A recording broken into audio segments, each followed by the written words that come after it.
महाराष्ट्रातल्या आशा व गटप्रवर्तक महिलांनी परत एकदा संप सुरू करून आज चौथा दिवस आहे। या संपामधल्या ज्या प्रमुख मागण्या आहेत ती एकच मागणी आहे आणि ती म्हणजे महाराष्ट्र शासनाने 1 नोव्हेंबर आणि 8 नोव्हेंबर रोजी जो निर्णय घेतलेला आहे त्या निर्णयाचे शासकीय निर्णय त्यांनी ताबडतोब जाहीर करावेत। आणि हे मागील 2 महिन्यापासून महाराष्ट्र शासनाने केलेले नसल्यामुळे आशा आणि गटप्रवर्तक महिलांना संप करावा लागत आहे। एका अर्थाने महाराष्ट्र शासनाने हा संप आपल्यावर लादलेला आहे। या महाराष्ट्र शासनाची नैतिक जबाबदारी आहे की जे निर्णय त्यांनी घेतलेले आहेत त्या निर्णयाची अंमलबजावणी त्यांनी केलं पाहिजे। आमदार झाल्यानंतर मंत्री झाल्यानंतर त्यांनी शपथ घेतलेली आहे की आम्ही जनतेशी प्रतारणा करणार नाही, परंतु सरळ सरळ 2 महिने या निर्णयाबद्दल वेळ लावणे हे एक प्रकारे महाराष्ट्रातल्या आशा आणि गटप्रवर्तक महिलांचा अपमान हे महाराष्ट्र शासन सातत्याने करत आहे। आशा आणि गटप्रवर्तक महिलांनी संप 18 नोव्हेंबर रोजी केला आणि संपामधल्या ज्या मागण्या आहेत त्या मागण्यांच्या बद्दलची तडजोड झाली।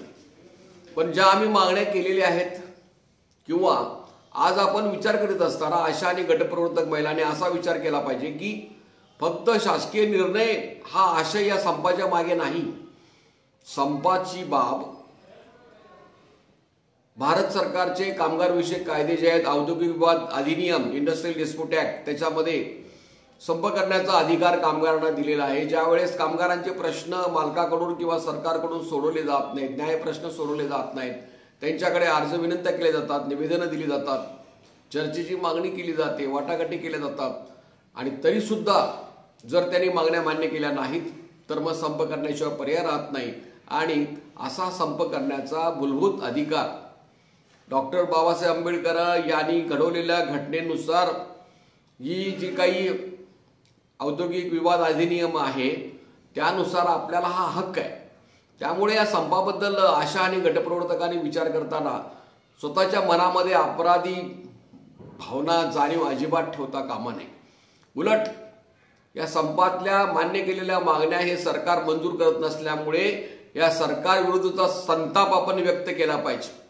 आपण एक समजायला हवं की महाराष्ट्रामध्ये हा जो संप चालू आहे 18 तारखेपासून जो संप होता त्या संपामध्ये काही जिल्ह्यांच्या मध्ये आशा आणि गटप्रवर्तक महिला दररोज धरणे धरून त्यांनी आंदोलन केलेले आहेत, उपोषणं केलेली आहेत। फक्त 8 दिवसातून 15 दिवसातून एकदा मोर्चा काढलेला नाही तर दररोज आंदोलनं केलेली आहेत। इतकंच नव्हे तर सध्या सुद्धा काही जिल्ह्यांच्या मध्ये दररोज आंदोलनं सुरू आहेत आणि त्यामुळे की या सर्व बाबींचा आपण गंभीरपणे विचार केला पाहिजे। वास्तविक सर्व आशा आणि गटप्रवर्तक महिलांना चीड आली पाहिजे। त्यांनी या महाराष्ट्राच्या आरोग्यमंत्र्यांनी स्वतः हमी दिली, स्वतःहून ज्या मागण्या मान्य केल्या त्या मागण्यांच्या बाबतीमध्ये त्यांची नैतिक जबाबदारी आहे की त्या मागण्यांची अंमलबजावणी करणे। त्याचे मिनिट्स झालेले आहेत आणि असं असल्यामुळे की त्यांनी या संपाबद्दलचा निर्णय हा झाल्यानंतर त्याचे शासकीय निर्णय ताबडतोब प्रसिद्ध केले पाहिजेत। इतकेच नव्हे तर त्या शासकीय निर्णयाच्या संदर्भामध्ये मुख्यमंत्र्यांना अनेक वेळा कामगार संघटनांचे प्रतिनिधी भेटल्यानंतरही ते कामगार संघटनांना वेड्यात काढतात, महिलांना वेड्यात काढतात। काय आहे त्यांची भाषा? त्यांचं म्हणणं करू बघू निर्णय करू, परंतु हे मुख्यमंत्री म्हटले आणि आरोग्यमंत्री तर आता तारीख सुद्धा द्यायला तयार नाही। कधी निर्णय होणार याबद्दल ते सांगायला तयार नाही। याचा अर्थ असा आहे की जरी त्यांनी सांगितलं असतं की आम्ही कोणत्या तारखेला निर्णय करू, निर्णयाबद्दल आमचं मत काय आहे, प्रतिक्रिया काहीही देत नाहीत। एक प्रकारे डावलण्याचा प्रयत्न करीत असल्यामुळे आपण हा संप केलेला आहे आणि हा संप यशस्वी करण्याची जबाबदारी आपल्या सर्वांची आहे। आता आपल्यातली मरगळ झटकून उभे राहिलं पाहिजे। बरोबर आहे की पहिला संप केला, या संपामध्ये मागण्या महाराष्ट्र शासनाने स्वीकारल्या, मंत्र्यांनी स्वीकारल्या म्हणून आपण संप मागे घेतला आणि 2 महिने झाले तरी महाराष्ट्र शासनाने निर्णय केलेला नसल्यामुळे एक प्रकारची निराशा तयार झाली आणि त्यामुळे आपण परत संपाला सुरुवात केली असल्यामुळे हा जो संप आहे दुसरा हा द्वेषाने आणि जोमाने चालवण्याची आवश्यकता आहे। संपामध्ये खरं म्हणजे आपल्या मुख्य मागण्या ह्या आहेत। कामगार संघटना म्हणून आयटक कामगार संघटना म्हणून आमची पहिली मागणी अशी आहे की आशांना आणि गटप्रवर्तकांना सुद्धा शासकीय कर्मचाऱ्याचा दर्जा त्यांनी दिला पाहिजे।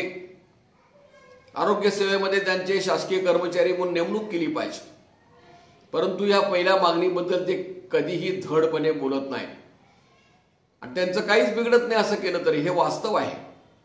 त्यांनी राष्ट्रीय आरोग्य अभियान ही देशामध्ये सतत आरोग्यविषयक चालू ठेवण्याची प्रक्रिया आहे, पण त्यांना अभियान म्हणून त्याने असं केलेलं आहे की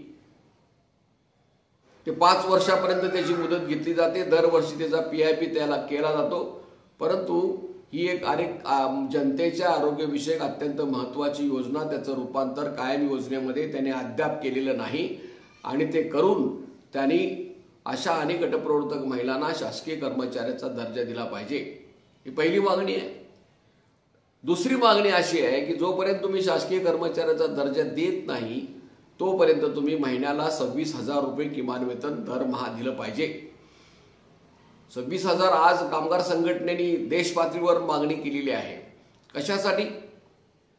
तर तुम्ही इतकी कामं आशांच्यावर गटप्रवर्तकांच्यावर लादलेली आहे त्याची तुम्हाला पर्वा नाही, तुम्ही विचार न करता वरून आदेश काढता। किती कामं सांगितलेली तुमचं तुम्हालाही माहीत नसतं आणि या कामाचा सगळा लोड आशा आणि गटप्रवर्तकांच्या टाकून त्यांना जगण्या इतकं सुद्धा तुम्ही वेतन देत नाही। ही अत्यंत चीड आणणारी गोष्ट आहे आणि त्यामुळे आम्ही तडजोड म्हणून 7,000 रुपयाची वाढ स्वीकारलेली आहे आणि गटप्रवर्तकांना 10,000 रुपयाची वाढची मागणी केलेली आहे, ती सुद्धा तुम्ही चर्चेमध्ये मंजूर केलेली आहे।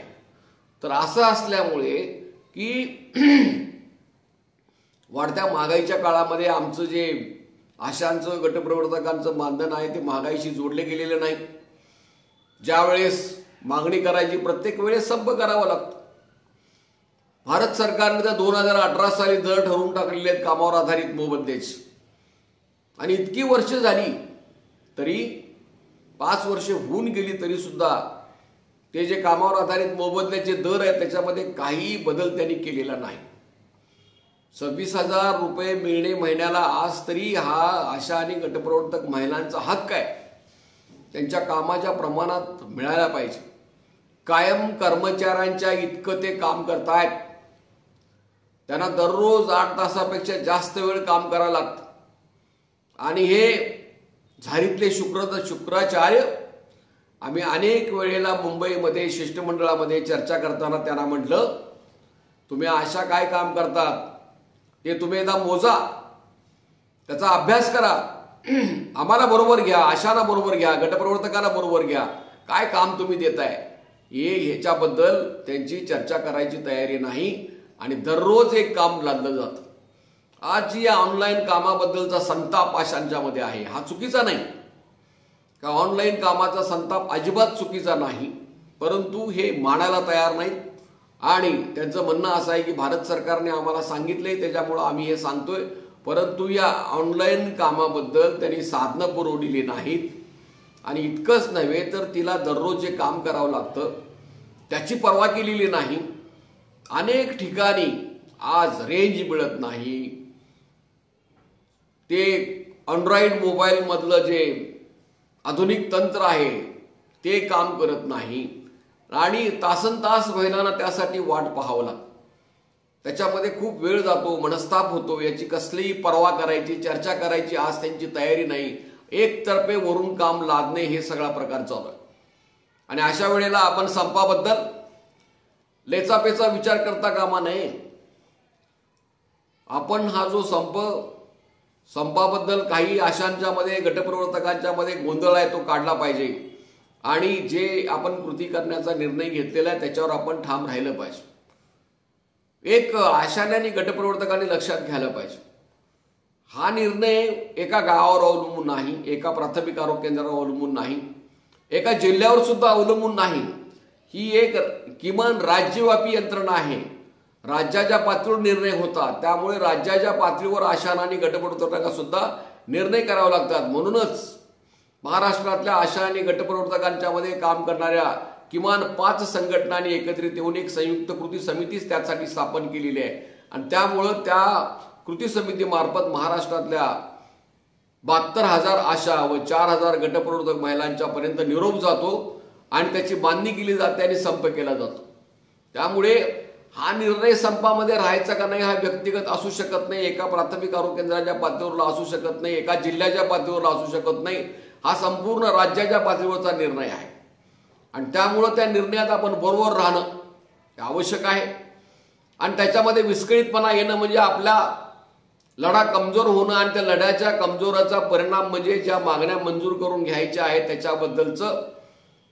त्याच्याबद्दलचं आपलं त्याच्यावरची जी पकड आहे ती कमी होणार आहे. त्याच्यामुळे या संपाकडे आपण गंभीरपणे विचार केला पाहिजे. आपण प्रामाणिक राहिलो, संपामध्ये मागण्या मान्य केल्या आणि त्यांनी त्या मंजूर केलेल्या असलेल्या मागण्या परत एकदा आपल्याला लढा करावा लागतोय. तुमच्यासारखेच काम करणाऱ्या इतरांचे 2 लढे चालू आहेत, झालेले आहेत. अंगणवाडी कर्मचारी 4 डिसेंबर 2023 पासून संपावर आहेत. 27,000 कंत्राटी कर्मचाऱ्यांनी 30-31 रोजी संप केला, काम बंद आंदोलन केलं. त्यांना सुद्धा जी आश्वासनं दिलेली आहेत त्याचं सुद्धा निर्णय अजून त्यांनी घोषित केलेले नाहीत. म्हणजे 27,000 जे कंत्राटी कर्मचारी आहेत त्याच्याबद्दलची सुद्धा अंमलबजावणी केली नाही. विशेषतः जून 2022 मध्ये एप्रिल पासून मुंबई उच्च न्यायालयाने महाराष्ट्र सरकारला आणि भारत सरकारला आदेश केलेले आहेत की तुम्ही कंत्राटी कर्मचाऱ्यांच्या कामाबद्दलचे निर्णय करा. ज्यांची 10 वर्ष झालेली आहेत त्यांना कायम कर्मचारी म्हणून त्यांना हुद्दा द्या, त्यांची कर्मचारी म्हणून नेमणूक करा, त्याच्याबद्दलचा निर्णय करा, असं सांगून सुद्धा मुंबईच्या उच्च न्यायालयाची अंमलबजावणी हे महाराष्ट्र सरकार अजून करत नाही. म्हणजे कोर्टाचं सुद्धा अवहेलना करायची, कोर्टाचे आदेश पाळायचे नाही, अशी मगरुरी या सगळ्या सत्तेमध्ये असल्यामुळे आपल्याला या संदर्भामध्ये विचार करायला पाहिजे. त्यामुळे की महाराष्ट्रामध्ये हा जो संप चालू आहे त्याच्याबद्दल एक कृती समितीची बैठक झाली, नंतर प्रत्येक संघटनेच्या मिटिंगा सुरू आहेत. आयटक कामगार संघटनेची बैठक झाली आणि बैठकीमध्ये असा निर्णय झालेला आहे की हा संप आपण जोमानं चालवायचा की जोपर्यंत शासकीय निर्णय शासन याच्यावर काय बोलत नाही त्याच्याबद्दलचं समाधान जोपर्यंत कामगार संघटनांना होत नाही तोपर्यंत तो संप चालू राहिलाच पाहिजे. हा व्यक्तिगत पातळीवर, प्राथमिक आरोग्य केंद्राच्या पातळीवर आणि जिल्हा पातळीवरला संप नसल्यामुळे याच्याबद्दल संपाबद्दल मागं घेण्याचा निर्णय कुणालाही सांगता येणार नाही. हा संप अचानक केलेला नाही, त्याच्याबद्दल 15 दिवस अगोदर महाराष्ट्र शासनाला नोटिसा दिलेल्या आहेत. 15 दिवस अगोदर प्रत्येक जिल्ह्याच्या DHOला आणि COना संपाची नोटीस दिलेली आहे. 15 दिवस अगोदर ती संपाची नोटीस देत असताना कुणीही आशा किंवा गटप्रवर्तकांनी विरोध केला नाही आणि संपाला सुरुवात झाल्यानंतर मात्र त्याच्याबद्दलचे प्रश्न तयार करणे हे कामगारांचं म्हणजेच आशा आणि गटप्रवर्तकांचं नुकसान होण्याचं लक्षण आहे आणि हे आपण होऊ देता कामा नये. काही प्रश्न असे विचारले जातात आणि ते कशामुळे विचारले जातात तर जे संप फोडे आहेत, सरकारला सामील झालेले आहेत, सरकार जे आशांचं आणि गटप्रवर्तकांचं शोषण करतं त्या शोषणामध्ये सामील आहेत आणि असे काही लोक संघटनेच्या नावाखाली त्यांच्याकडे आशा आणि गटप्रवर्तक नाहीत पत्रक काढून आशा आणि गटप्रवर्तकांच्या मध्ये विष कालवण्याचं काम त्यांच्याकडून सुरू आहे. काय चालू आहे ते गटप्रवर्तकांना असं सांगतात की संप काळातला पगार मिळत नाही म्हणून आपण संप काळातला पगार मिळत नाही म्हणून संप करायचा नाही. आणि दुसरं काय सांगायचं, आम्हाला तुम्ही संप काळातला पगार मिळवून द्या म्हणजे आम्ही संप करतो. हायकोर्टनी, सुप्रीम कोर्टाने अनेक निकाल दिलेले आहेत. नो वर्क नो पेमेंट सार्वत्रिक निकाल आहे ते. तुम्ही जितके दिवस काम करत नाही तितक्या दिवसाचा पगार तुम्हाला मिळणे शक्य नाही. आणि कधी मिळू शकतो हे सुद्धा मी यापूर्वी सांगितलेलं आहे की जर संप कायदेशीर असेल तरच संप काळातला पगार मिळू शकतो. नंबर 2, तडजोडीच्या वेळेला सरकारने प्रोत्साहन देण्यासाठी, कामगारांनी उत्साहाने काम करण्यासाठी जर संप काळातला पगार दिला तर तो ऐच्छिक विषय असतो, तो निर्णय होईलच असं आपण सांगू शकत नाही. त्यामुळे संप काळातला पगार आम्हाला मिळाला पाहिजे, तो मिळण्याची तुम्ही हमी द्या, तर आम्ही संप करतो, याला काहीच अर्थ नाही. संपाचा जो पगार आहे तो संप काळातला पगार आणि संप काळातला पगार कंत्राटी कर्मचाऱ्यांना सुद्धा दिलेला नाही. अगोदर अशी आवी उठवली गेली की कंत्राटी कामगारांना जर संप काळातला पगार मिळतो तर आम्हाला काय मिळत नाही. कंत्राटी कर्मचाऱ्यांनी संप काळातला पगार मिळावा म्हणून मागणी केलेली होती आणि जणू काय ती मागणी मान्य झालेली आहे असं समजण्यात आलं. आणि मी यापूर्वीच्या सुद्धा यूट्यूबवर सांगितलेलं आहे की यापूर्वी मिळालेली सगळी वाढ ही संपामुळेच मिळालेली आहे. किती दिवस तुम्ही संप केला आणि किती दिवस तुमचे पगार बुडले त्याच्यापेक्षा कितीतरी पट्ट्यांनी तुम्हाला दररोज आणि दर महिन्याला मानधनवाढ झालेली आहे. फक्त 2020 सालापासून 2024 साल सुरू झालेल्या आहे या काळामध्ये गटप्रवर्तकांना 6,200 रुपये मानधनवाढ मिळते आणि त्यांना 8,675 हा प्रवास भत्ता वेगळा मिळतो. आम्ही त्या सरकारची अवहेलना निंदा करायला सुरुवात केली 2019 पासून. त्यांना आम्ही सांगितलं की असं कुठं जगामध्ये आहे का की नुसता प्रवास भत्त्यावर कामगारांच्याकडनं काम करून घेणे आणि तुम्ही फक्त प्रवास भत्त्यावर अशा गटप्रवर्तकांना काम करून घेताय, काय प्रकार आहे? तुम्ही एक न्याय पैसा पगार देत नाही. आणि मग त्याच्यापासून एक 3,000 रुपयेपासून सुरुवात झाली, ती आता 6,200 झालेली आहे. मंत्र्यांनी मिटिंगमध्ये आणखीन 6,200 देण्याची तयारी केली. आम्ही त्यांना सांगितले आम्हाला मान्य नाही, 10,000 पाहिजेत. आणि 10,000 रुपये सुद्धा हे श्रीहरीनं झिरवळ जे आहेत उपसभापती विधानसभेचे त्यांनी मान्य केली, खासदारांनी मान्य केली आणि मीटिंगमध्ये सुद्धा राष्ट्रीय आरोग्य अभियानाच्या प्रमुख अधिकाऱ्यांनी ही बाब मान्य केली. तर मुद्दा काय आहे की या ज्या गोष्टी सर्व घडलेल्या आहेत त्या घडत असताना प्रत्येक वेळेला संपाचा संदर्भ आहे. संपाशिवाय स्वतःहून आपणहून सरकारने काही जाहीर केलेलं नाही. त्यामुळं एक संप काळातला पगार द्या नाही तर आम्ही संप करणार नाही, म्हणजेच चालू असलेल्या संपामध्ये कोलदांडा घालणे, चालू असलेल्या संपामध्ये विघ्न आणणे, संप मोडण्याचा प्रकार आहे तो, आणि ते कुणी करू नये अशी आमची विनंती आहे. त्यासाठी जे काय सुरू आहे ते आपण जोमाने केलं पाहिजे आणि हे करीत असताना आपण सर्व मार्गांचा अवलंब करून अजूनही आपल्याला तीव्र आंदोलन करावं लागेल. पण आज संक्रांत आहे, 15 जानेवारी आहे. येणाऱ्या मंगळवारी मंत्रिमंडळाची मंगळवारी बुधवारी मीटिंग होईल. त्या मीटिंगपर्यंत वाट आपण पाहू, अन्यथा महाराष्ट्रामध्ये आपल्याला हे आंदोलन तीव्र करावं लागेल. आणि ते तीव्र करीत असताना आपण त्याचं नियोजन करावं. त्याच्या बैठका प्रत्येक जिल्ह्यामध्ये कराव्यात, तालुका पातळीवर कराव्यात आणि त्याची जी काही दाहकता आहे ती आपण जनतेसमोर मांडली पाहिजे. आपण जनतेसमोर जर गेलो नाही, जनतेला आपला मुद्दा जर समजावून सांगितला नाही तर त्याचा दबाव या सरकारवर येणार नाही. त्यांना असं वाटलं पाहिजे की यांचा प्रश्न जर सोडवला नाही तर आपलं काय पुढच्या काळामध्ये खरं नाही. आणि या दृष्टीने आपण तयारी करा. तयारी करत असताना या जगामध्ये कामगार वर्गाचा एक थोर मार्गदर्शक कार्ल मार्क्स, की ज्यांनी या जगामध्ये पहिल्यांदा कामगारांचं शोषण कसं केलं जातं हे एक शास्त्रशुद्ध त्याची मांडणी केली. त्यांनी सांगितलं, workers of the world unite, you have nothing to lose but your chains. या जगातील कामगारांना एक वा तुमच्या जवळ गमवण्यासारखं काही नाही, कमवण्यासाठी मात्र सगळं जग आहे. ही भांडवलशाही जी आहे ती आपल्या अधिष्ठामध्ये एक दिवस संपणार आहे. तुम्ही संघटित व्हा आणि संघटित होऊन ही सत्ता उलथून टाका आणि कामगारांचं राज्य आणा. त्याशिवाय कामगारांचे सगळे प्रश्न सुटणार नाही. या संपामध्ये जरी शासकीय निर्णय झाला तरी तुमच्या जीवनातले आशा आणि गटप्रवर्तकांचे प्रश्न सुटणार नाहीत. स्त्रियांहून सगळे प्रश्न सुटलेले नाहीत. पुरुष सत्ताक पद्धती आहे, स्त्रियांचं शोषण या देशामध्ये प्रचंड आहे. या देशामध्ये सुद्धा आज स्त्रियांच्यावरील अत्याचार वाढत चाललेले आहेत, ज्यासाठी आशा आणि गटप्रवर्तकांची नेमणूक केली गेलेली आहे. बालमृत्यूंचे प्रमाण कमी करणे आणि माता मृत्यूंचे प्रमाण कमी करणे हे जरी कमी झालं असलं तर आज सुद्धा जगामध्ये हा आकडा सगळ्या जगात जास्त आहे.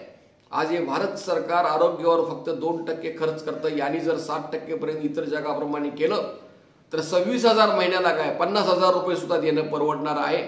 जर तुम्ही कायम कर्मचाऱ्यांना आशासारखं आशा जे काम करतायत, गटप्रवर्तक जे काम करतायत, आशा या नर्सपेक्षा कुठलंही कमी काम करत नाहीत. आणि मग नर्सना जो पगार मिळतो तो आशांना का देत नाही? क्लार्कना जो तुम्ही पगार देता, सुपरवायझिंग करणाऱ्या या महिलांना तुम्ही का देत नाही? आणि हे सगळं 2005 सालापासून ही योजना सुरू झालेली आहे. आज 2018 वर्षे झालेली आहेत आणि सुप्रीम कोर्ट तरी सांगतं ज्यांची 2 वर्ष पूर्ण झालेली आहेत त्यांना कायम केलं पाहिजे. तर हे सरकार कायम कर्मचारी करण्यासाठी जे राबतायत, काम करतायत, त्यांना तयार नाही. वशिल्याने त्यांची नियमायचं सगळं कारस्थान चालू आहे आणि चांगल्या पद्धतीनं राबणाऱ्यांच्यावर अन्याय करणारे हे सरकार असल्यामुळे या सरकारबरोबर आपल्याला 2 हात केल्याशिवाय चालणार नाही. आणि ते करण्यासाठी या संपामध्ये आपण बेधडकपणे संप यशस्वी करा, त्या आंदोलनामध्ये भागीदारी करा आणि 8 दिवसामध्ये असं आंदोलन झालं पाहिजे की महाराष्ट्र शासनाला त्यांचे निर्णय जाहीर केल्याशिवाय पर्याय राहणार नाही अशी तयारी करा. आणि मला विश्वास वाटतो, खात्री आहे, आणि इतकंच नव्हे तर माझी आपल्याला कळकळीची विनंती आहे की हा संप तुम्ही जुटीने चालवा, काहीही त्याच्याबद्दल विचार करू नका. आणि हा संप जर आपण एकाग्रपणे तुम्ही चालवलात तर तीच आपल्या यशाची हमी आहे.